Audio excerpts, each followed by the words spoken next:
Hi hello सर्वांना नमस्कार. रेशमी नाते या मराठी चॅनलमध्ये तुमचे सर्वांचे स्वागत आहे. एक लग्न असेही भाग 26. आता सगळं क्लिअर होतं. तिने तर तिचं पूर्ण आयुष्य त्याच्यासोबतच घालवायचा निर्णय घेतला होता. आता वेळ होती त्याची. फक्त तिला खुश ठेवायचं नव्हतं तर तिची स्वप्न पूर्ण करायची होती. तिचं शिक्षण तिला पूर्ण करायला लावायचं होतं, कारण भविष्यात ती कुणावरही अवलंबून राहणार नाही आणि स्वाभिमानाने तिचं आयुष्य जगेल. आकाशात झेप घेईल. त्याने मनोमन सगळ्या गोष्टी ठरवल्या आणि एक दीर्घ श्वास घेतला. त्याने नजर खाली करून तिच्याकडे बघितलं. ती केव्हाची झोपून गेली होती. मग त्याने ही तिच्या कपाळावर ओठ टेकवले आणि डोळे मिटले. दोघे एकमेकांच्या मिठीत शांत झोपून गेले. सकाळी साईला देवांशच्या अगोदर जाग आली. काल जसे ते झोपले होते त्याच पोझिशनमध्ये झोपून होते. त्याने तिला त्याच्या हाताच्या विळख्यात घेतलं होतं म्हणून ती एकाच ठिकाणी झोपून होती. नाहीतर उशी एकीकडे आणि ब्लँकेट दुसरीकडे आणि या मॅडम तिसरीकडेच असायच्या. ती त्याचं निरीक्षण करत होती. खूप शांत आणि गाढ झोपेत होता तो. त्याच्या चेहऱ्यावर हलकं हसू आणि खूप सारं समाधान पसरलेलं दिसत होतं. 2 दिवसापासूनच्या त्याच्या चेहऱ्यावरचा तणाव तिला ओळखायला येत होता, पण तिच्यामुळे तो इतका अपसेट असेल याची जराही कल्पना नव्हती तिला. तिने हळूच वर सरकून त्याच्या गालावर ओठ टेकवले आणि हळूच बाजूला झाली. ती फ्रेश होण्यासाठी बाथरूममध्ये गेली आणि देवांशने गालात हसत डोळे उघडले. ती त्याला एकसारखं पाहत असतानाच त्याला जाग आली होती.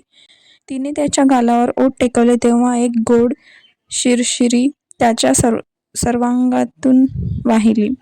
देवांशसाठी खूप स्पेशल फिलिंग होती ती. वासना नव्हती, ती प्रेम होतं, जे हळूवार फुलत होतं. त्याचा निरसर आणि ओसाड झालेल्या आयुष्यात हळूहळू तिच्या प्रेमाने नवचैतन्य निर्माण करत होती ती.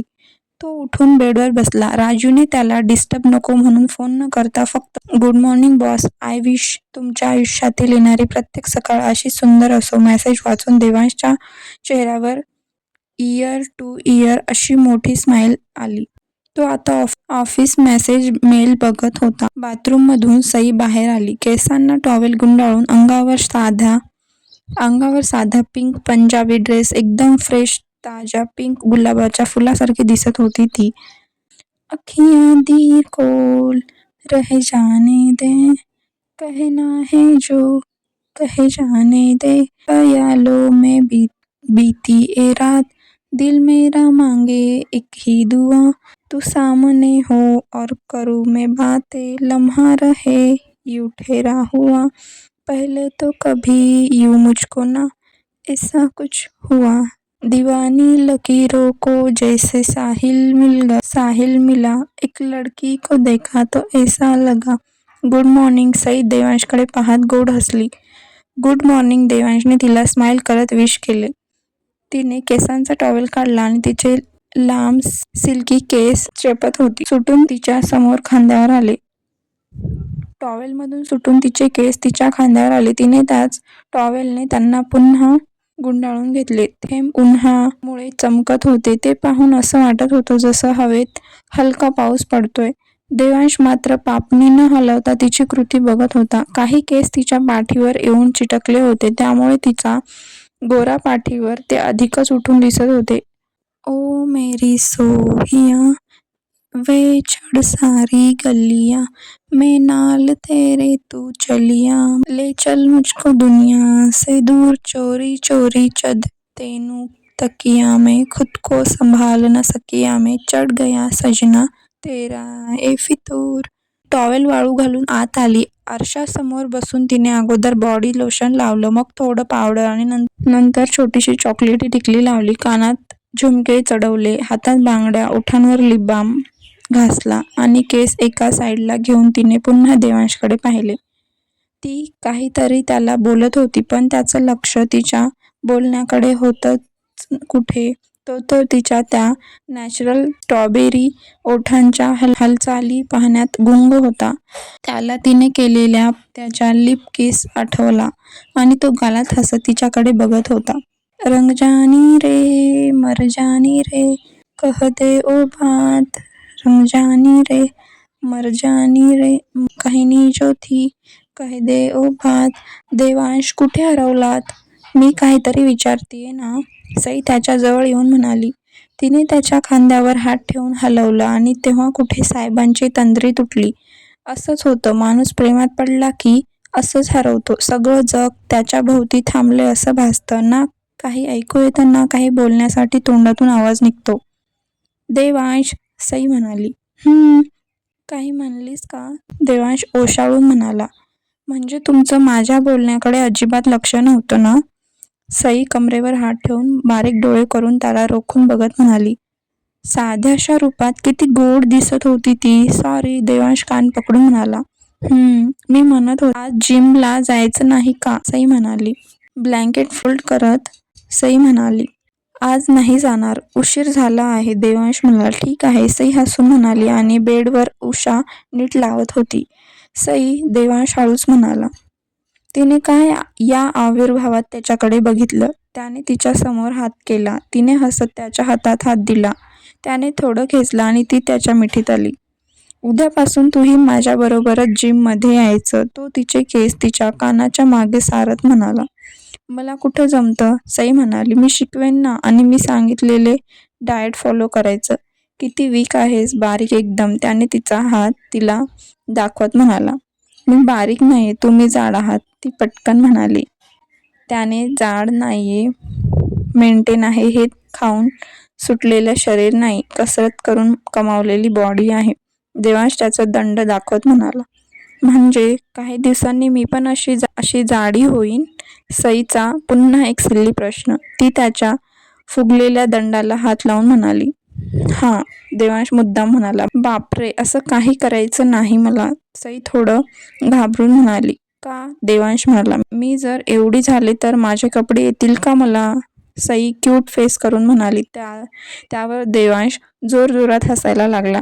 सिरियसली सई, तुला फिट राहण्यापेक्षा कपडे जास्त प्यारे आहेत, देवांश म्हणाला.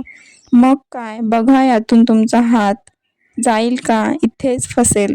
सई त्याच्या दंडाची साईज आणि तिच्या ड्रेसची साईज इमॅजिन करून बोलत होती आणि हसायला लागली. त्याचा हसण्याचा आवाज खालीपर्यंत येत होता. गार्डनमध्ये योगा करणाऱ्या तारा आणि सोनाली एकमेकांना पाहून वर देवांशच्या रूमच्या बाल्कनीत पाहत होत्या. यांना काय झालं इतकं खिदळायला? सोनाली म्हणाली. काय माहीत, काल ती खूप उशिरा घरी आली, तारा म्हणाली. कुठे गेली होती? सोनाली म्हणाली. ड्रायव्हर सांगत होता तिच्या माहेरी सोडलं म्हणून. राहणार होती, जाताना बॅग घेऊन गेली होती, तारा म्हणाली. मग? सोनाली म्हणाली. मग काय झालं काय माहिती, रात्री परत आली, तारा म्हणाली. इथे आरामशीर मोठ्या मॅन्शनच्या आलिशान बेडवर पाय पसरून झोपायची सवय झाली ना, त्या खोपट्यात आता कसं राहावंसं वाटेल? सोनाली नाक मुरडून म्हणाली. जास्त मिळत आहेत तिला, तारा म्हणाली. तेही आहेच म्हणा, नशिबापेक्षा जरा जास्तच मिळतंय, सोनाली म्हणाली.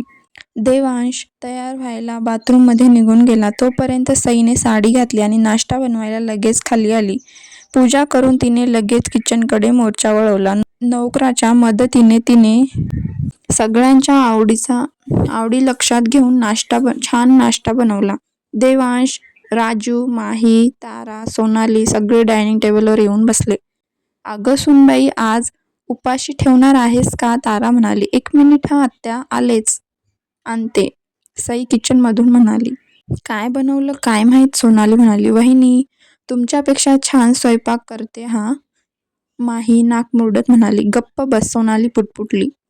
देवांश त्यांचं बोलणं इग्नोर करत पेपर चाळत होता. तितक्यात सई आणि एक नोकर किचनच्या बाहेर आले. त्यांच्या हातातील ट्रे टेबलवर ठेवले. ती सगळ्यांच्या प्लेटमध्ये नाश्ता वाढत होती. आई, अगं किती ऑइल आहे यात, तारा म्हणाली. हो ना, अख्ख्या डब्बाभर तेल ओतलंय का तू, सोनाली म्हणाली. मी तर हे मुळीच खाणार नाही, किती कॅलरी आहेत यात, तारा म्हणाली. सईला वाईट वाटलं. देवांश शांत बसून त्याचं तो खात होता. सई, अगं काहीही बनवताना एकदा विचारत जा. हे तुझं घर नाही काही करायला आणि खायला. सरपोतदार मॅन्शन आहे हे. इथे प्रत्येक गोष्टी क्लासी असतात, सोनाली म्हणाली. सईच्या डोळ्यात चटकन पाणी आलं. तिने किती आवडीने सगळं बनवलं होतं. मॉम, नाश्ता खूप छान झालाय आणि तुम्ही दोघी अगोदर 70 किलोच्या आहात, माही म्हणाली. तू गप्प बस, आपल्या घरात कसं राहायचं तिला कळायला नको, सोनाली म्हणाली.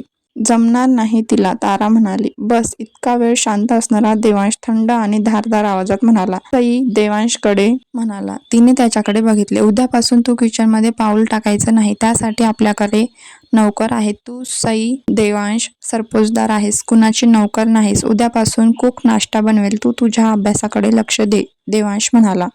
ती आश्चर्याने यांना अचानक काय झालं या आविर्भावात बघत होती. तू उद्यापासून तुझं कॉलेज जॉईन करतेस, देवांश तिला निरखून बघत म्हणाला. अहो पण, सई म्हणाली. नाश्ता झाल्यावर तयार होऊन 10 मिनिटांनी खाली ये, आईला भेटायला जायचं आहे, देवांश थंड आवाजात म्हणाला. हो, सई म्हणाली.